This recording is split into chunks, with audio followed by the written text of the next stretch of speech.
আত্মসম্মান বা আত্মমর্যাদা।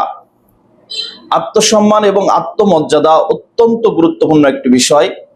আপনি হতে পারেন একজন কৃষক, আপনি হতে পারেন একজন শ্রমিক, আপনি হতে পারেন একজন ভ্যান চালক।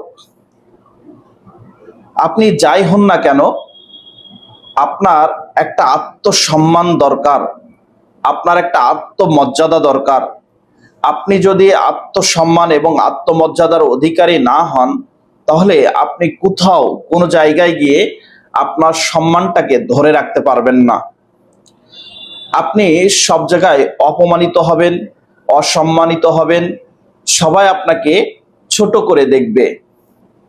এজন্য আপনার আত্মীয় স্বজন হোক, পাড়া প্রতিবেশী হোক, বা আপনার সাধারণ মানুষ হোক, যারা আপনাকে সম্মান দিবে না বা যেখানে আপনার কোনো আত্মসম্মান থাকবে না বা আত্মমর্যাদা থাকবে না, সেখান থেকে আপনি আস্তে করে সরে আসবেন।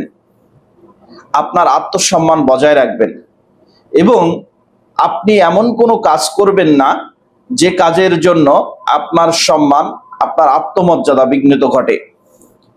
আপনি একজন উচ্চ সরকারি চাকরিজীবী বা আপনি একজন উচ্চ বেসরকারি চাকরিজীবী, ভ্যান চালক, কৃষক, আপনি যাই হন না কেন, যে আপনার আত্মসম্মানটাকে আপনি ধরে রাখুন, আপনার আত্মমর্যাদাটাকে আপনি ধরে রাখুন।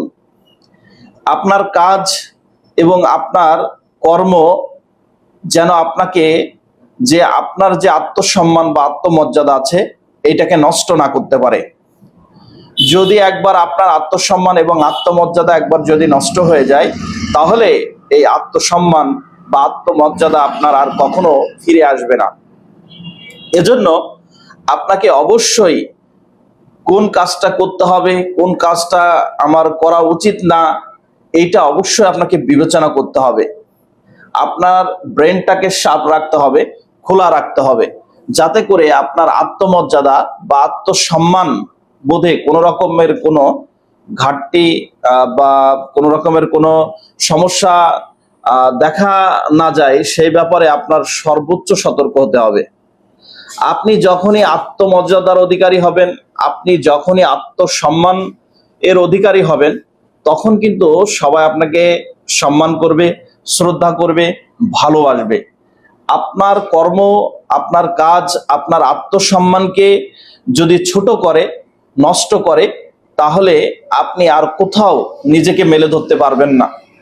এজন্য নিজেকে মেলে ধরার জন্য আত্মসম্মান এবং আত্মমর্যাদা অত্যন্ত গুরুত্বপূর্ণ একটা বিষয়। অনেক সময় দেখা যায় যে আপনার আত্মীয় স্বজনের কাছে আপনার আত্মমর্যাদা থাকে না, আপনার পাড়া প্রতিবেশীর কাছে আপনার আত্মসম্মান থাকে না, আপনার নিকট আত্মীয় আপনাকে সম্মান করে না, এমনকি আপনার স্ত্রী, ছেলে মেয়েও আপনাকে সম্মান করে না। এটা কেন করে না? কারণ আপনি তাদের কাছে আপনার আত্মমর্যাদাটাকে হারিয়েছেন। তো এই আত্মমর্যাদাটাকে কখনো হারানো যাবে না। এই আত্মমর্যাদা সম্পূর্ণ ধরে রাখার দায়িত্ব আপনার। আপনার উপরেই এই আত্মমর্যাদা, আত্মসম্মান নির্ভর করে। যদি আপনি এই আত্মমর্যাদা, আত্মসম্মান ধরে রাখতে পারেন, তাহলে আপনাকে পৃথিবীর সবাই সম্মান করবে, শ্রদ্ধা করবে, ভালোবাসবে। তো এই আত্মসম্মান এবং আত্মমর্যাদা অবশ্যই আপনি যেই সেক্টরের মানুষ হন না কেন, শ্রমিক, কৃষিজীবী, চাকরিজীবী না কেন, আপনাকে অবশ্যই আত্মমর্যাদার অধিকারী হতে হবে, আত্মসম্মানের অধিকারী হতে হবে। ধন্যবাদ।